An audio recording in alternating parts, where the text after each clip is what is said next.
Hello বন্ধুরা, আসসালামু আলাইকুম। আজকে আমরা আছি কুষ্টিয়া জেলা স্কুলের সামনে। আজকে রাত 12টার পর থেকে গাড়ি চলাচল বন্ধ ঘোষণা করা হয়েছিল।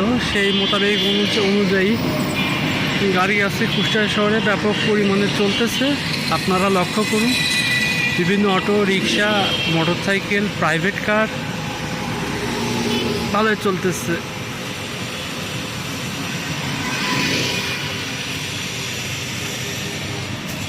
বিভিন্ন ব্যক্তিগত গাড়ি, মোটরসাইকেল, প্রাইভেট